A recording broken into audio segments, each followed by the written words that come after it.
Hi everyone. Hope you guys are having a great Sunday. Today is the Sunday the 15th at 1:30 in the afternoon. And I just thought about coming live for a very, very important topic that I wanted to talk to you about, whether you are a buyer or a seller. But before we get started, let me try to stream from my computer so I can see all the upcoming comments. Just 1 second. Okay, here we go. So we're good to go. All right, guys. Again, hope you guys are having a great weekend. It's a beautiful sunny day, and actually it's the whole weekend. Saturday and Sunday has been great. So let me know how was your weekend. Hope you guys are enjoying the day. Today's topic is very, very juicy and very important. But before we get started, just want to mention a couple of things. On the channel, there is the community tab. So click on that community, not now because you're gonna get out of the live video. So after we're done, click on the community tab. And the second post to the top, you will see that I asked a question. And the question is, what are your plans on, thank you so much. What are your plans for 2022, selling or buying? Some people voted, so I will not be able to reach you. You will have to reach out to me. I'm here to help you. I'm here to service you in your real estate needs. So if I can't reach you, then I won't be able to help you. So feel free to reach out to me. My phone number is everywhere. It's on the channel. It's always in every video. So guys, reach out to me, and I just want to know, where do you want to sell or where do you want to buy so I can help you, all right? Okay, the second thing I want to mention is that, first of all, if this is your first time, if you're just stopping by, then thank you so much for stopping by. I would highly encourage you to listen to the video all the way to the end, because it has a lot of great information for you as a seller and as a buyer. And I would love for you to join our community, so hit that subscribe button and become part of the community.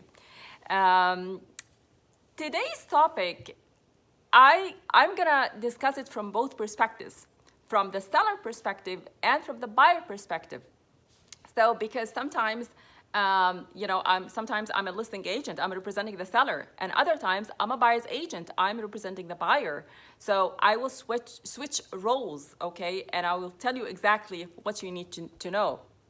Let me see if this is better, if you can see me better this way. I think the lighting is better this way. Anyway, so today's topic, let me first start by asking you a question. Would you, as a seller, if you have a death on the property, if somebody died on the property, your parent, for example, do you have to disclose that to the buyer? Do you have to tell them that somebody died on the property? If there's any nuisances, if there's any annoyances in the neighborhood, do you have to disclose that? Do you have to mention that to the buyer? Say, for example, that you live close to an airport, okay, and there are lots of traffic noises from the airport. Or you live close to a cow farm, and there are insects and the smell coming from the cow farm. Do you have to let the buyer know? Do you have to disclose that? You may think that the buyer, he's buying the house anyways, he's buying a property in a certain area, location, and he should, do his due diligence. He should know about that, right? But guess what? In California law, you as a seller is obligated to disclose everything to the buyer.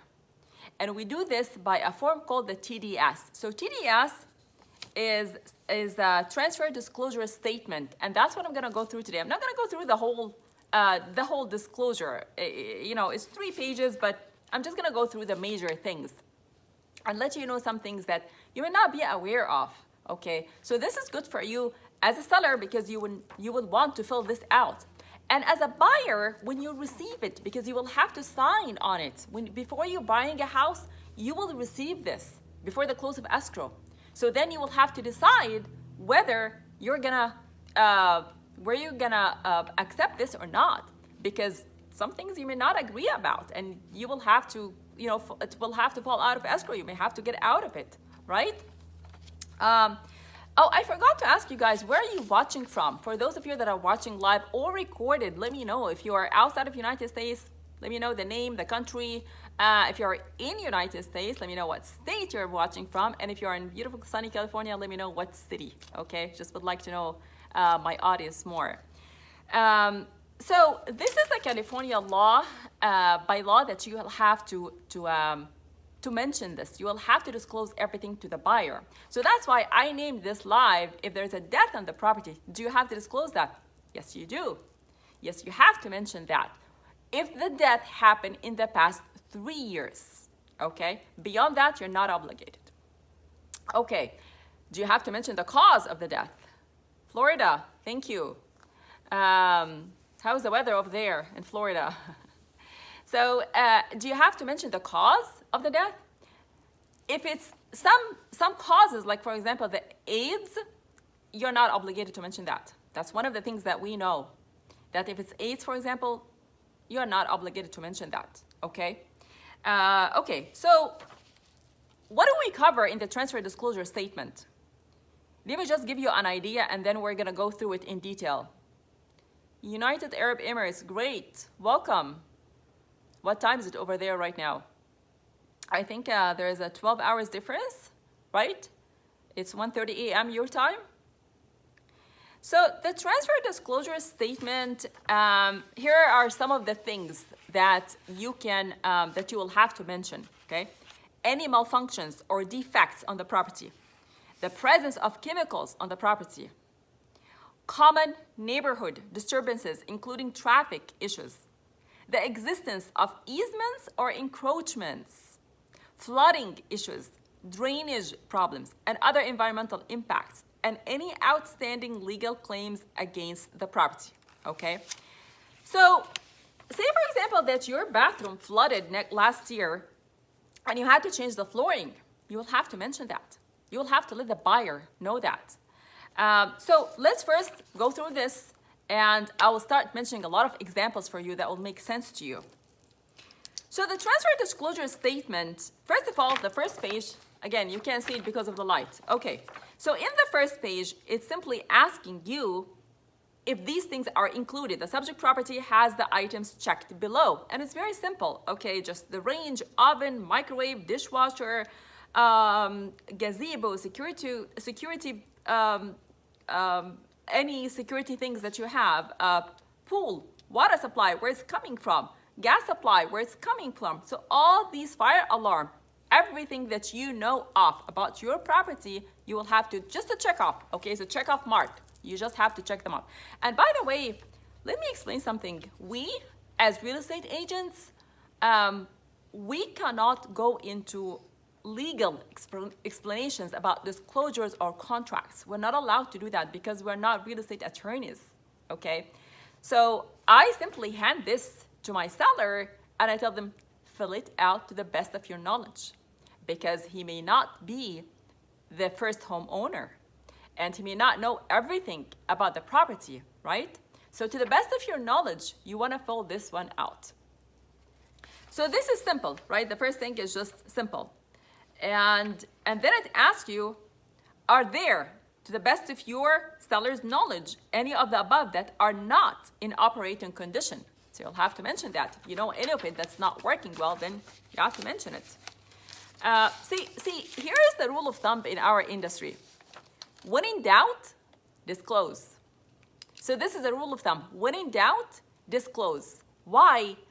Because after close of escrow, you don't want the buyer to sue you for not disclosing something to them. They may discover something that happened and, you know, you did not disclose it. So they have the right actually to sue you for that. Then the second page, it asks you, are you as a seller aware of any significant defects or malfunctions in any of the following? And then it starts, you know, stating interior walls, ceilings, floors, exterior walls, everything that you know about. If any of these things have defects or malfunctions, you will have to mention that. All right. Now, let's get to the most important part in the second page, which is, are you, the seller, aware of the following? Substances materials or products which may be an environmental hazard, such as, but not limited to, asbestos, formaldehyde, radon gas, lead-based paint, mold, fuel, or chemical storage tanks, all right? Any of that stuff you will have to mention. So let me give you an example. There were a couple of flippers, investors, and they were good, very good. They were doing their job, highly honest about their job. And after they flipped the house, they sold it. A year after, the buyer came and he filed a court case against them for claiming that there was mold in the restroom, in the bathrooms, that they did not mention, and it was just covered by paint, okay? Of course, the case went into nothing because it was just kind of like a fraud case, not real, but there were real estate attorneys involved in this. And guess what? The property was vacant for a few months before they sold it. And mold actually comes from where? It comes from moisture. So somebody has to be using the bathroom, right? Somebody has to be using the restrooms in order for the mold to fold. So this is an example. So if there was anything in the property, they would have to mention it. They will have to disclose it, okay? So anything hazardous in the property, you will have to mention that. The second thing is features of the property shared in common with adjoining landlords. Like if you are in a community and there are any features in that community, you will have to mention it. Like walls and fences and driveways, if you're sharing that with any of the neighbors or any of the community, you will have to mention that. Any encroachments or easements, or if you have, for example, your neighbor's tree is actually, over your fence, they will have to know that. I mean, they can see it themselves, but even though, you will have to mention, you will have to disclose that as a seller. Room conditions and modifications, any additions to the rooms, you'll have to mention that. Any settling from any cause or slippage or sliding or soil problems, okay? One of the things I want to mention here, if the property is in septic tank causes issues sometimes when we don't know about it. They may, believe it or not, sometimes we close the sale without knowing there's a septic tank. So the seller have to disclose that there is a septic tank. Because in order for what if the buyer doesn't want to buy a property on septic tank, right? He may decide not to go through with it. So this is one of the things that you will have to mention.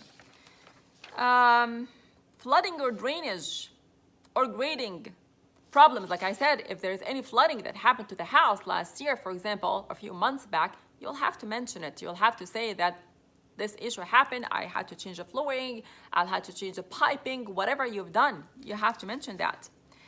Any zoning violations, non-conforming issues, all right? Major damage to the property or any of the structures from fire, earthquake, floods, or landslides. Neighborhood noise problems or other nuisances. So let me give you an example. I had a buyer and she liked a home very much that I was showing to her. And that home actually, what happened is that the neighbor, the next door neighbor, his job was to fix trucks. And he used to fix them in his driveway. So all the trucks would come right in the street and he would fix them in his driveway. And she didn't like that. And she decided not to go through with it because guess what? It's a lot of noise. It's a lot of noise. It's the next door neighbor. And she told me if it's like a neighbor, right down the street or something, then I wouldn't care very much. But this is my next door neighbor. So, she will have to get out of it. And we didn't go through with the sale.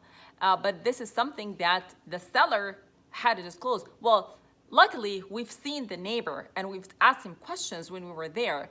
But the seller would have to mention that. They will have to disclose it in this in the transfer disclosure statement. So, so these are some of the things that you will have to mention. Another thing is when you are in a condo or a PUD, there are the HOA association, right? The homeowners association, and they have certain rules and restrictions. You'll have to mention that. Actually, it's called CCNRs.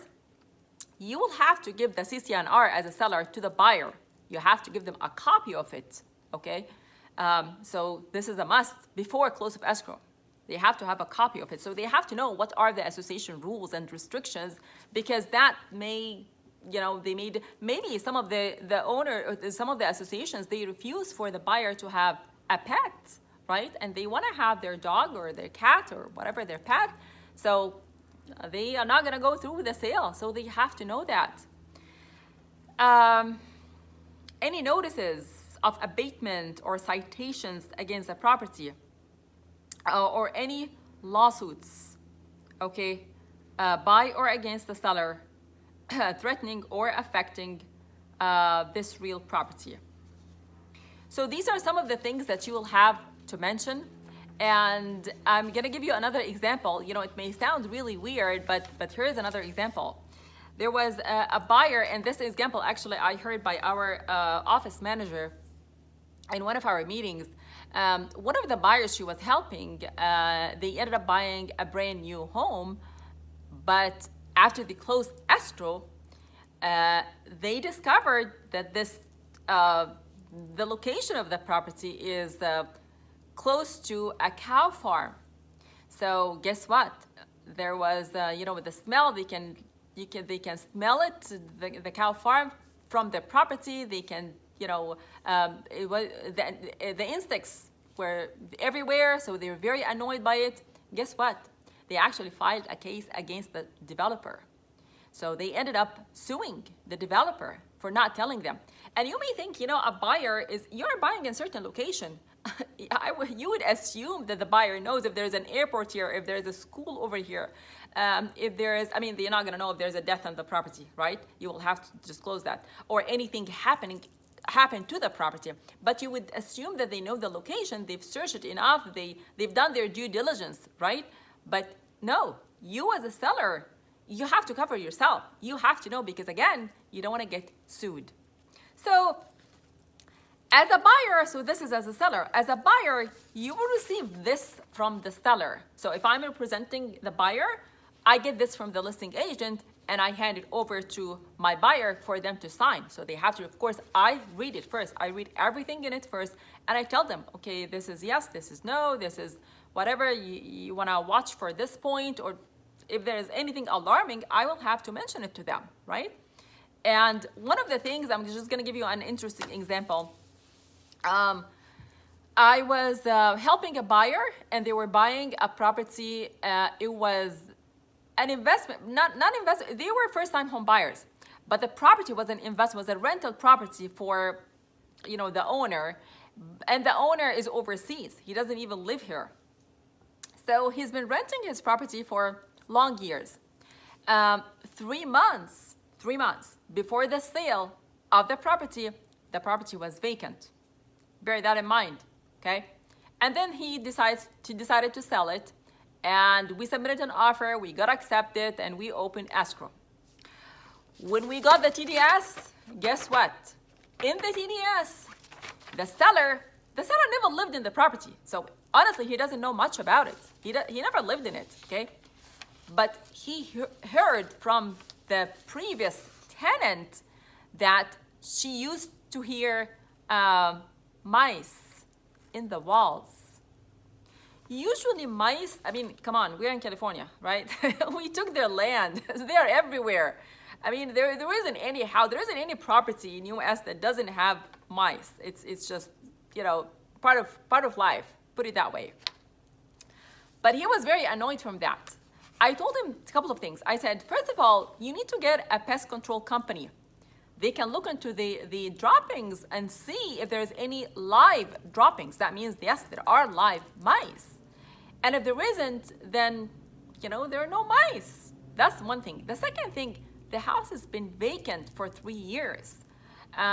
Usually, mice live in, a house that has people because they can go in the house and grab some food and go back to the attic. And the third thing is that they live in the attic. They don't live in the walls. Usually they live in the attic. They don't live in the walls. So he ended up going through with it. He ended up, and I told him, it's your decision. You want to get out of it, you can. I mean, it's up to you, but you can't guarantee. If you get a house right now that doesn't mention anything about pests, if you have a pest infestation, for example, or a mice issue or anything, that doesn't mean that's not going to happen. You may buy it, and in the first month, you may get infestation. In the first month, you can get mice attack, and guess what? They make families, and they usually live in the attic. I mentioned that. So, you'll have to get a company that takes care of it. And there isn't actually a lot of taking care of mice other than just the traps and the sticky pads. So it is an issue. So he decided to go through with it, but he had the right to get out of the contract if he wished to. Okay. And again, the seller did the best thing that he mentioned from his previous tenant. He never lived in the house. He told us what he heard from the tenant, the previous tenants. Okay. So these are some of the things that that you will have to mention. The last page in this TDS, it's what me and the other agent, what the two agents, something called the agent's inspection. So we go actually and inspect the property visually, okay? Because there is an inspector who does his job. So what I do is that I walk through the house, and I exactly have another form. It's called the AVID forms, this Agent Visual Inspection Disclosure. I have to fill out.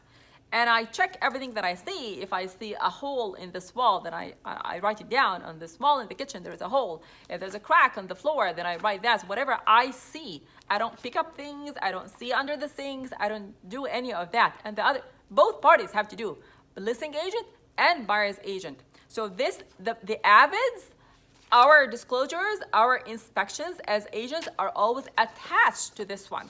And they get signed by both parties, by the seller and the buyer. See, in a contract, it's not a contract unless it is signed by both parties. Then it becomes a binding contract.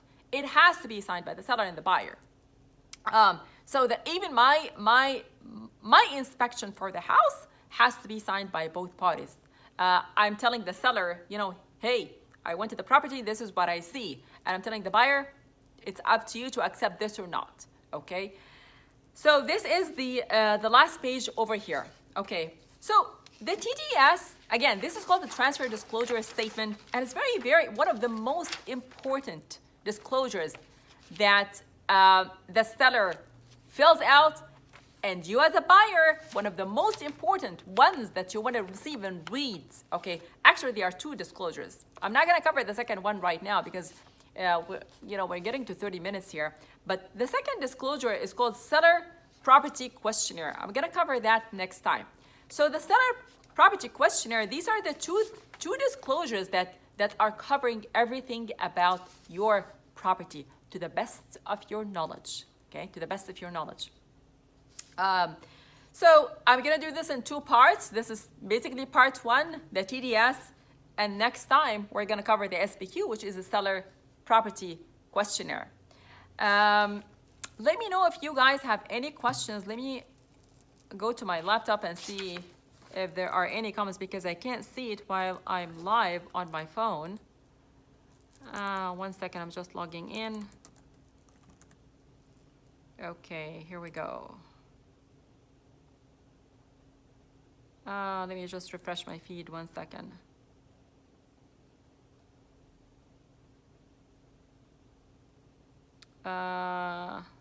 Perfect. Okay, no questions. All right. So I think I came to the coming to the conclusion of this video, but I hope this helped. And if you are watching this on a recorded video, if you missed the live, I would still love where you're watching from. Love to know where you're watching from. And let me know your questions. If you have any questions, write it down in the comment. I'll get to it. I will always answer back. And for those of you that participated in my poll in the community tab, those of you that clicked on yes, they are buying a home, or yes, they are selling a home, planning to sell a home this year, let me know where you're selling and buying, because this way I can help you. So I would like to thank you so much for watching. Don't forget to subscribe to my channel, and I will see you next time. Bye for now.